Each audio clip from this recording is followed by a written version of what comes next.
अस्सलाम वालेकुम। सबसे पहले आज हम डाइजेस्टिव सिस्टम में देखेंगे कुछ इम्पोर्टेंट कंजेनिटल एबनॉर्मेलिटीज़ देखेंगे। जब एक बेबी पैदा होता है तो उसमें कौन कौन सी कंजेनिटल एबनॉर्मेलिटीज़ पैदा हो सकती हैं डाइजेस्टिव सिस्टम में।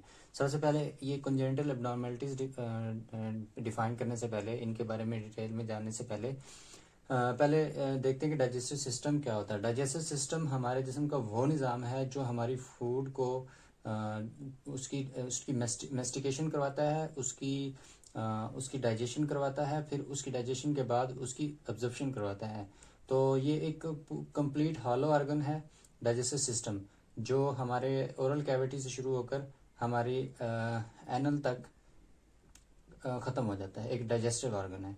तो इसमें मुख्तलिफ पार्ट्स हैं, जिस तरह के ओरल कैविटी हो गया, एसोफिगस हो गया, स्टमक हो गया, उसमें स्मॉल इंटेस्टाइन, फिर कोलोन हो गया, और उसके बाद फिर रेक्टम, फिर एनस।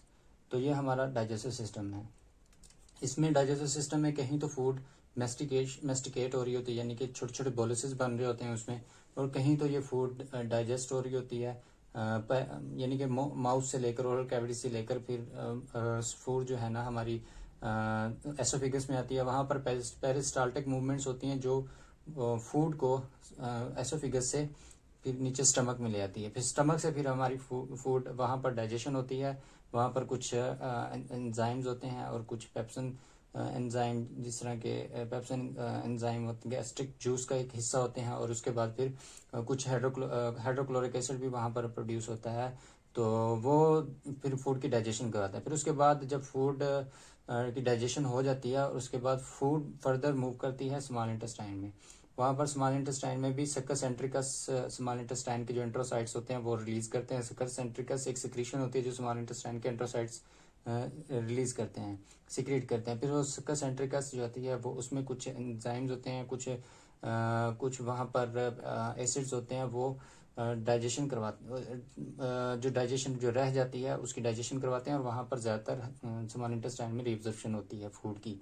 फिर उसके बाद फूड जो है लार्ज इंटेस्टाइन में आती है। वहाँ पर वाटर की रिएब्जॉर्प्शन ज़्यादा होती है, एब्जॉर्प्शन ज़्यादा होती है, और वहाँ पर जो बाकी जो फीसेस होते हैं वहाँ पर सीकम की तरफ जाते हैं, वहाँ पर स्टोर होना शुरू हो जाते हैं। वहाँ पर सीकम में फिर बिग पेरिस्टाल्टिक मूवमेंट होती है जो रेक्टम में चली जाती है। अगर रेक्टम का टेम्परेचर, सॉरी, प्रेशर 21 से 25 mmHg हो गया है तो डिज़ायर ऑफ डेफिकेशन होती है। तो उसके बाद ये तो था थोड़ा सा ओवरव्यू डाइजेस्टिव सिस्टम का। और उसके बाद हम देखेंगे कंजेनिटल एबनॉर्मेलिटीज़। तो कंजेनिटल एबनॉर्मेलिटीज़ में पहले है एट्रेसिया, और एट्रेसिया फिस्टूला। इसमें देखेंगे कि एट्रेसिया जो है ये स्मॉल इंटेस्टाइन में, ये एसोफिगस में होता है एट्रेसिया। एट्रेसिया में क्या होता है कि इनकम्प्लीट डेवलपमेंट होती है इसमें। एट्रेसिया में इनकम्प्लीट डेवलपमेंट होती है। तो तकरीबन जब एम्ब्रियोजेनेसिस हो रही होती है तो बाकी ऑर्गन भी साथ, उनके डेवलपमेंट, बाकी ऑर्गन्स की भी साथ ही डेवलपमेंट हो रही होती है। तो जब एसोफिगस की डेवलपमेंट होती है तो उसके साथ साथ ट्रैकिया की भी डेवलपमेंट हो रही होती है, वहाँ पर बाइफर्केशन होती है। तो इसको हम बाद में ड्रामेटिकली ड्रा प्रेजेंटेशन के जरिए ड्रामेटिकली हम ड्रा करेंगे। तो फिर उसके हम डायग्राम ड्रा करेंगे। फिर उसके बाद हम देखेंगे कि कैसे ये ट्राइसिया होता है और फिस्टूला कैसे होता है। ये ट्राइसिया जो होता है ये इनकम्प्लीट डेवलपमेंट होती है, उसमें कंप्लीट ऑब्स्ट्रक्शन हो जाती है एसोफिगस में। फिस्टूला जो होता है वो जो एसोफिगस का पार्ट होता है वो उसके साथ ट्रैकिया की जहाँ पर बाइफर्केशन हो रही होती है वहाँ पर मिल जाता है। इस तरह मैं यहाँ पे ड्रा करूँ कि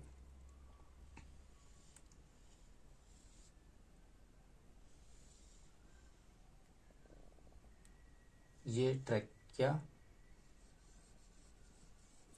कार्टिलेज, और यहाँ पर जो बाइफर्केशन हो रही है ट्रैकिया की, ब्रोंकाई, यहाँ पर ये बनता है, ये एसोफिगस है, और ये है फिस्टूला एट्रेसिया। ये कंप्लीट एट्रेसिया, यहाँ पर ऐसे ऑब्स्ट्रक्शन, कंप्लीट ऑब्स्ट्रक्शन होगी और पार्ट डिवाइड हो गए। ये है, अगर इस तरह की स्ट्रक्चर हो तो जब न्यू बॉर्न बेबी में इस तरह की स्ट्रक्चर हो तो ये ऊपर वाला फिस्टूला, तो ये ऊपर वाला एट्रेसिया, ये एट्रेसिया को इंडिकेट करता है, और ये फिस्टूला को। बाज़ दफ़ा ये होता है कि न्यू बॉर्न बेबी में फिस्टूला और एट्रेसिया इकट्ठे हो जाते हैं, और बाज़ दफ़ा ये होता है कि एट्रेसिया होता ही नहीं है, सिर्फ फिस्टूला होता है। उसमें ये केस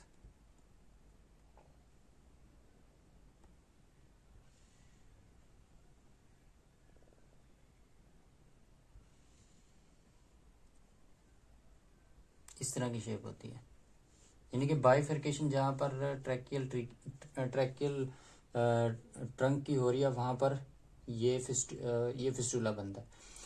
ये तो था फिस्टूला और एट्रेसिया। तो ये एट्रेसिया स्मॉल इंटेस्टाइन में भी बन सकता है, लेकिन वहाँ पर रेयर होता है।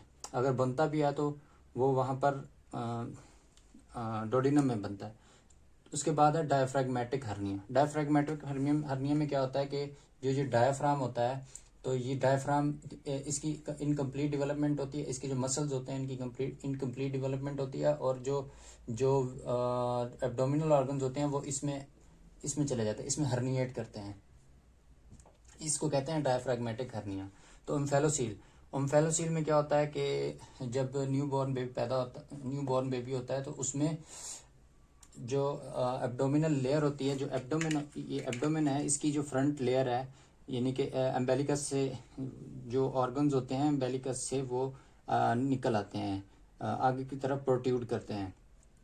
तो ये तकरीबन कंप्लीट जो वाल है ना, उसकी हमारी इंटरनल एब्डोमेन के जो सारी वाल्स हैं उनको ये इन्वॉल्व नहीं करती। और ये भी गैस्ट्रोस्काइसिस भी इसी तरह ओम्फेलोसील की तरह होता है। इसमें भी जो ऑर्गन्स होते हैं वो आगे की तरफ प्रोट्रूड करते हैं, तो इसको ये एक विजिबल होते हैं। और सारे ऑर्गन तकरीबन सारे ऑर्गन तो नहीं, जो इंटीरियर एब्डोमिनल वाल होती है उसके आगे आगे तक जो आगे ऑर्गन होते हैं, जिस तरह के हमारा स्टमक का हिस्सा, और उसके बाद लार्ज इंटेस्टाइन, स्मॉल इंटेस्टाइन के कुछ पार्ट आगे निकले होते हैं, प्रोट्रूड हुए होते हैं।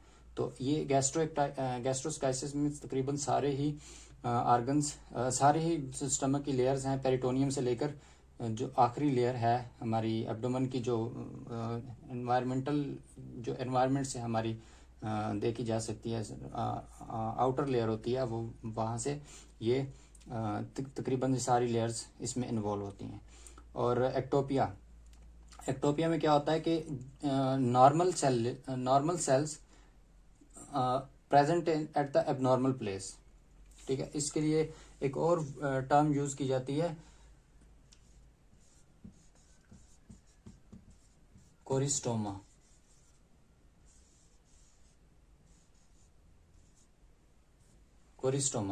तो इसमें यह होता है कि नॉर्मल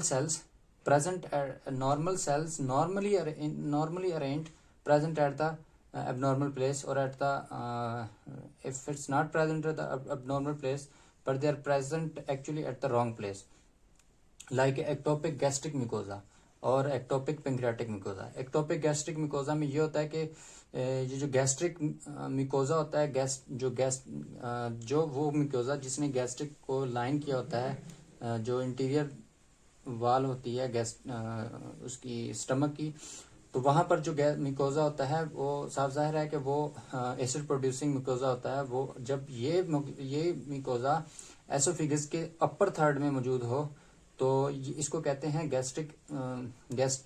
एक्टोपिक गैस्ट्रिक म्यूकोजा। तो इसको इनलेट पैच भी कहते हैं। जब ये म्यूकोजा वहां पर मौजूद हो तो इनलेट पैच कहते हैं। नॉर्मली ये होता है कि ये एसिम्प्टोमेटिक होता है। जब एसिड रिलीज होता है तो वहां पर ये सराउंडिंग लेयर्स होती हैं जो वहां पर एसोफिगस की, उनको डैमेज करता है। तो उसके बाद है एक्टोपिक पेंक्रियाटिक म्यूकोजा।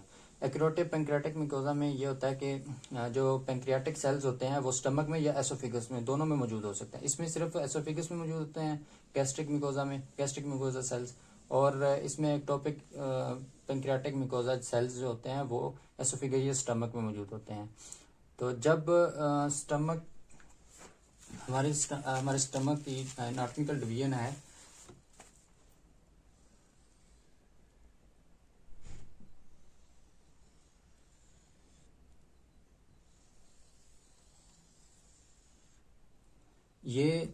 जो पार्ट है हमारे स्टमक का, इसको कहते हैं कार्डियक ओपनिंग। और ये हमारी कार्पस होती है, कार्पस बॉडी। और ये फंडस रीजन होता है, ये लिटिल बिट एलिवेटेड,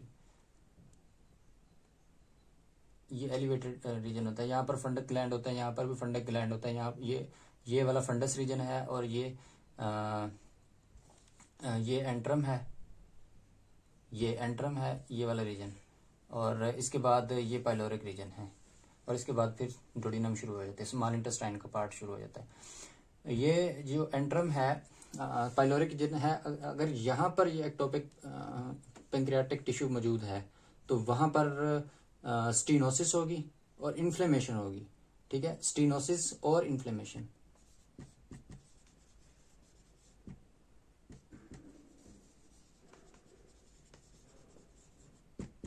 इन्फ्लेमेशन, इससे फिर ये ऑब्स्ट्रक्शन हो जाएगी, जो बाइल में जो हम स्टमक में मौजूद जो भी फूड होगी वो आगे की तरफ नहीं आएगी।